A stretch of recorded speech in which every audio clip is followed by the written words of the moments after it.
In this lesson, I'm going to show you how to set up your charts with all of your favorite indicators.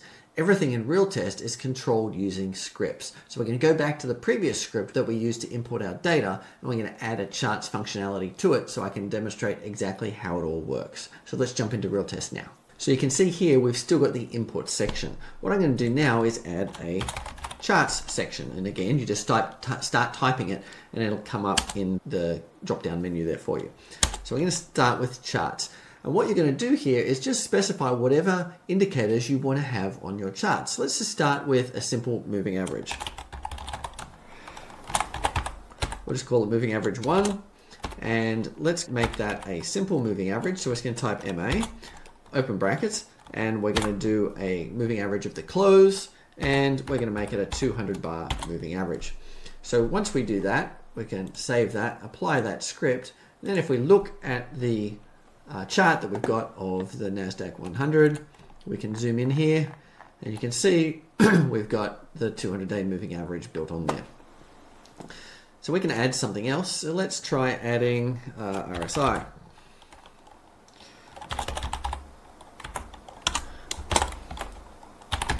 So we can type RSI, we want the Wilder's Relative Strength Index, and let's do a 30 period RSI. And again, we can apply that.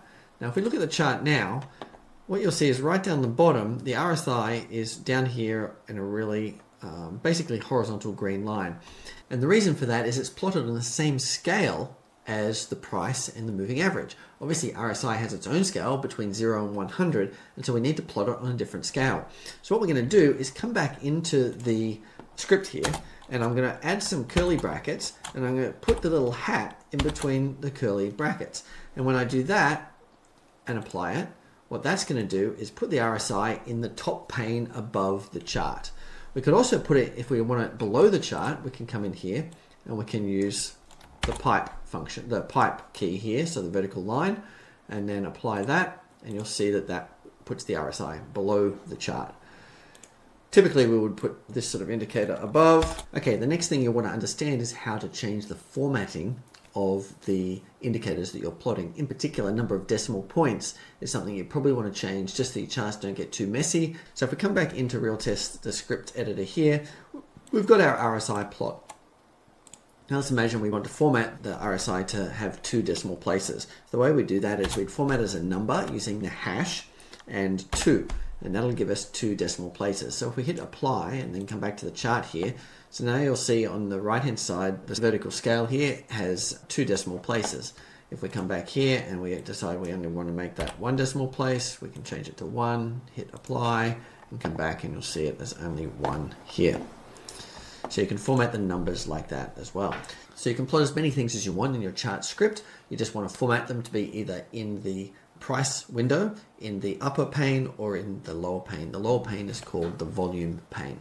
Hey, if you're finding this video helpful and you want to go deeper with Realtest, I've put together a complete free program called Realtest Launchpad. The best part is it's completely free and you get lifetime access. So all you need to do is click the link in the description below and register to get access to Realtest Launchpad now. So if you want to learn Realtest fast and get up and running with confidence in the next couple of days, click the link in the description below and get access to Realtest Launchpad. You can just pause this video, click the link, get registered, and then come back. You'll get instant access to over 30 different tutorial lessons showing you how to do all of the important functions in Realtest. So click the link below and I'll see you on the inside. Now back to the video. Now that you know how to plot basic indicators, let's have a look at the charts window and the options are available to you in there. So I'm in Realtest now and you can see the chart window that we've created.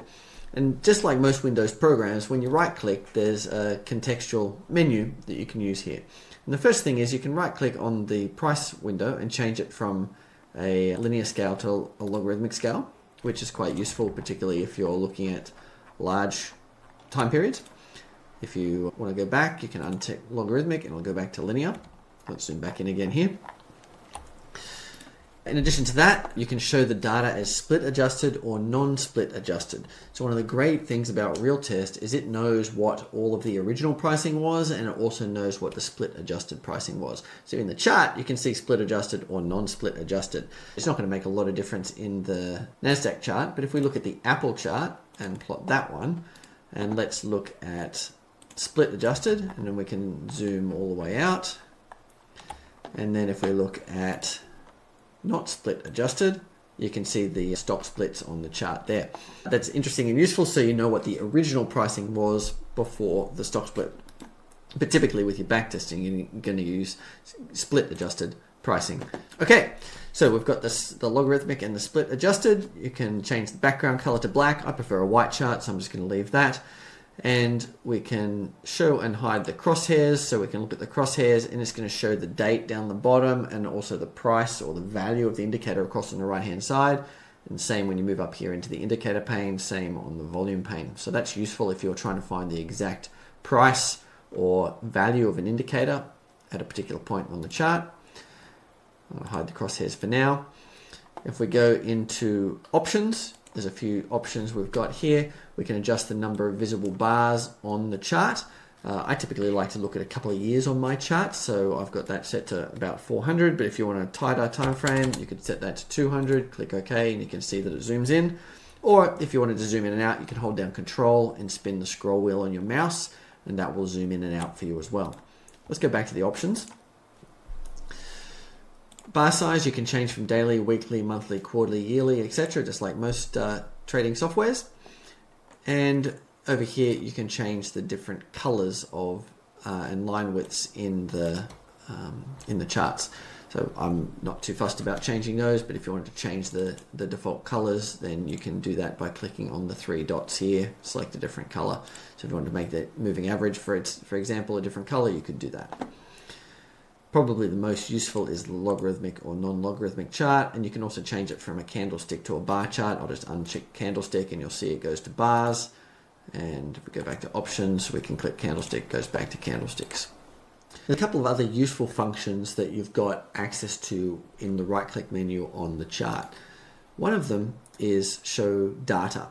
And what this is going to do is show you the data, the numerical values for everything that's plotted on your chart day by day or bar by bar. So if you click on that, it's going to show you the numerical values for everything that's plotted on your chart.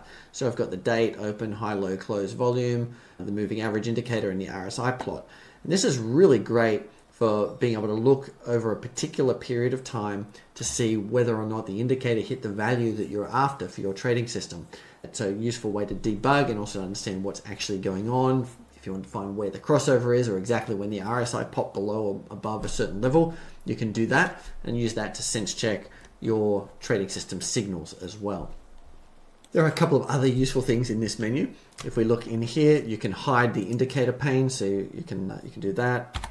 You can press the I key on the keyboard to show that again. That hotkey is shown here. You can hide the volume pane, so you can show and hide volume by pressing the V key. And you can click show all bars, which shows you the entire history, which is nice because sometimes you just want to look at how much history you've got available to you in the backtest. So if you just hit the A key or select show all bars, it'll zoom all the way out, show you all data for that stock. The last thing that I find useful here is copy image to clipboard and save image as PNG.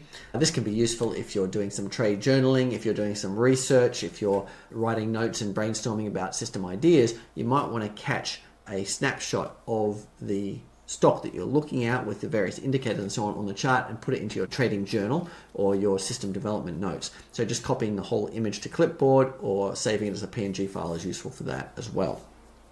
So that gives you a pretty good overview of the entire charting functionality in Realtest. There's obviously more you can do, plotting different indicators, changing formats and so on, but this is enough to get you up and running so that you know how to chart everything that you need to chart in your Realtest window. So that's all for this video. I'll see you in the next one. Bye for now.